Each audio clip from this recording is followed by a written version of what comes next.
الرحمن الرحيم، والصلاة والسلام على أشرف المرسلين. أما بعد، أيها السادة والسيدات متابعينا مشاهدينا عبر مواقع التواصل الاجتماعي، السلام عليكم ورحمة من الله تعالى وبركاته. ها نحن نعود إليكم من جديد بفيديو جديد، وهذه المرة لنتحدث ونتكلم عن تأهل باريس سان جيرمان إلى نهائي كأس العالم للأندية 2025 التي تجرى وقائعها في الولايات المتحدة الأمريكية، حيث تمكن ليلة البارحة نادي باريس سان جيرمان من بلوغ المشهد الختامي لهذه البطولة بعد أن تفوق على نادي ريال مدريد الإسباني بنتيجة 4-0 ليلاقي في المشهد الختامي نادي تشيلسي الإنجليزي يوم 13 جويليا 2025 على أرضية ملعب ميت لايف ستاديوم بمدينة نيويورك. عندما نعود إلى المباراة التي كان ينتظرها الملايين من عشاق الساحرة المستديرة حول العالم، لكن باريس سان جيرمان منع كل ذلك بعد أن أنهى الشوط الأول متفوقا بنتيجة 3-0.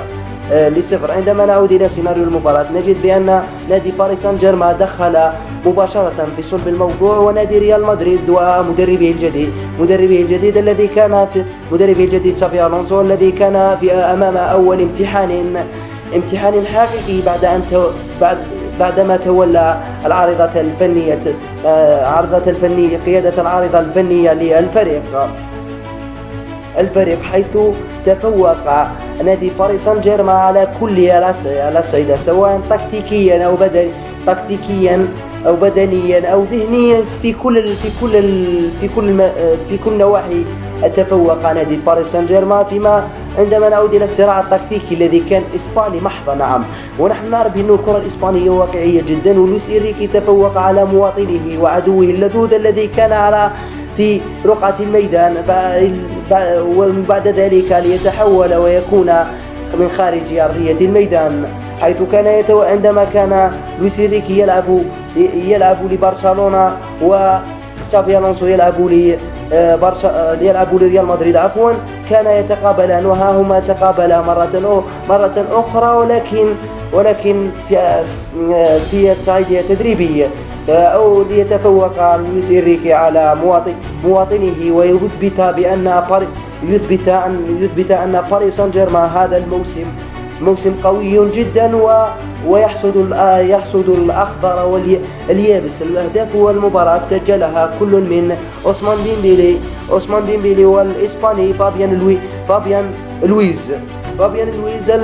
قلنا بأن ريال مدريد ظهر بوجه شاحب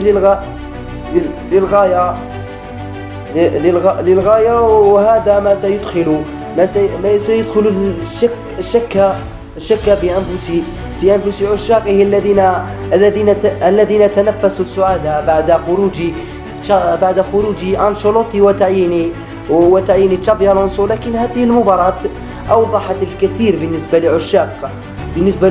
لعشاق ومحبي الريال، وأدخلت في نفوسهم الشكوك في عدم قدرة فريقهم على العودة من جديد. وأنا أقول بأن الكبير يمرض ولا يموت، وهذه استراحة محارب. لست بمدريدي، لكن أقول هذه رسالة أطمئن بها جميع عشاق ومحبي ريال مدريد. وفي الأخير أود أن أتوجه بأسمى عبارات الشكر والامتنان لكل الناس الذين يتابعوني، وأيضا أريد أن أحيي الأخ والزميل والصديق